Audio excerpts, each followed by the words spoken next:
নমস্কার বন্ধুরা, এই গরমে সবাই কেমন আছো?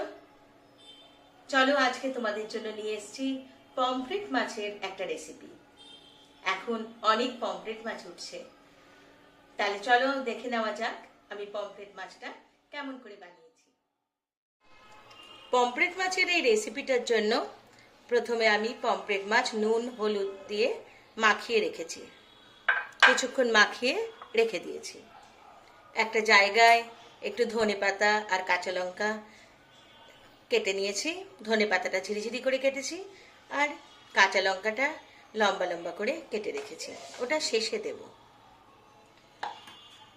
আর মিক্সির জারে আমি ধনেপাতা, কাঁচা লঙ্কা, টমেটো আর আদা আর 2-4টে রসুনের কোয়া আমি বেটে রেখেছি। এগুলো দিয়ে আমি এবার রান্নাটা শুরু করছি। এবার আমার সর্ষের তেল গরম হয়ে এসছে, আমি মাছগুলো এক এক করে ভেজে নেব।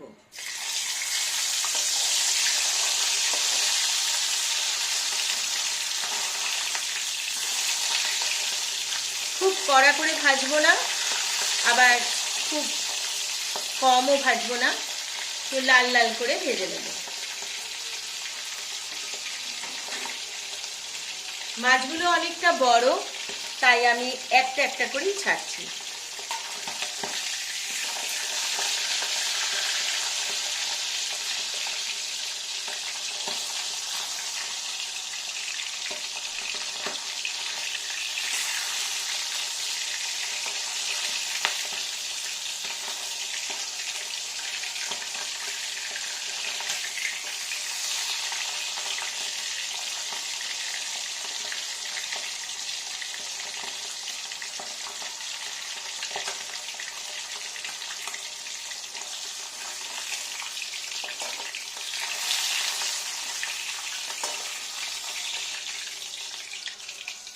ঠিক এইভাবে আমি মাছগুলো ভেজে ভেজে একটা জায়গায় তুলে নেব।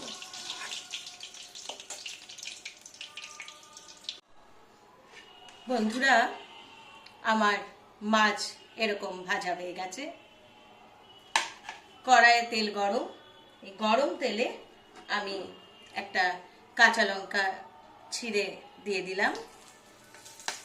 এবার যেটা বেটে রেখেছিলাম সেটা এখানে দিয়ে দেব।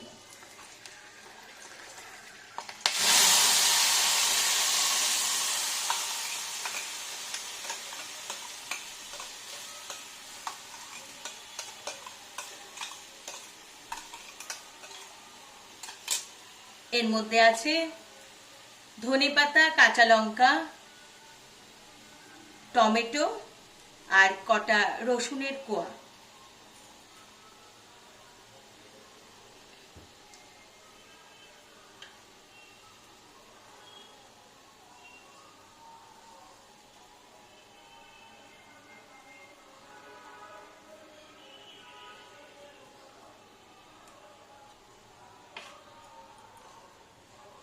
আর যেখানে মাছ আমি মাখিয়ে রেখেছিলাম নুন হলুদ দিয়ে, সেইটার মধ্যে একটু শুকনো লঙ্কার গুঁড়ো আর একটু হলুদ আর একটু ধনে নিয়ে আমি এই জলটার সাথে একটু মাখিয়ে নেব।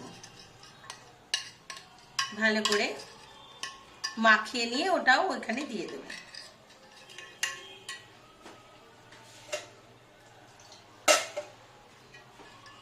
একটু জল দিয়ে নিলাম।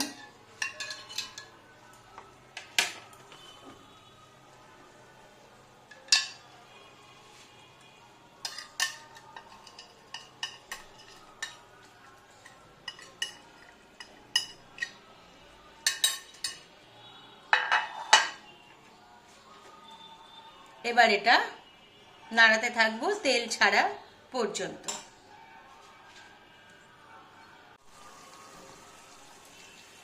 এবার এটার মধ্যে আমি দেব একটু চিনি।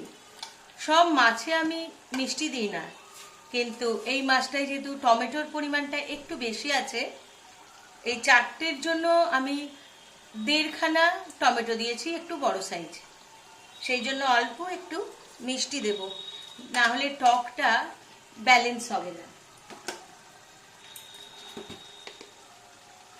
আর নুন যেহেতু দেওয়া আছে সেই জন্য অবশ্যই খুব ভেবে পরিমাণ মতো অল্প একটু নুন দেব, পরে দেখে যদি লাগে তখন দেব।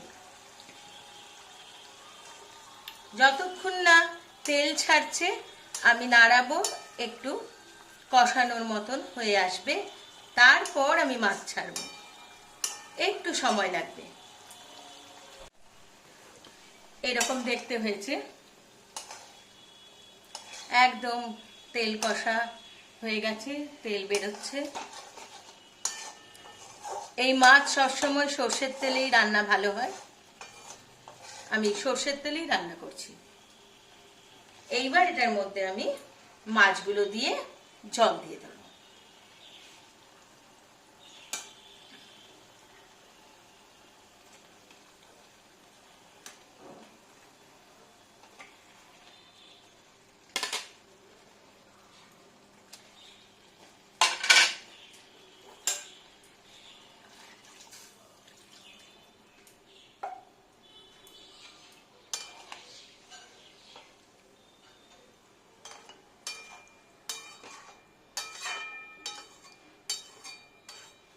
এবার হালকা ভাবে ঢেকে দেওয়া যাবে, ঢেকে দিয়ে একটু ফুটিয়ে নেব।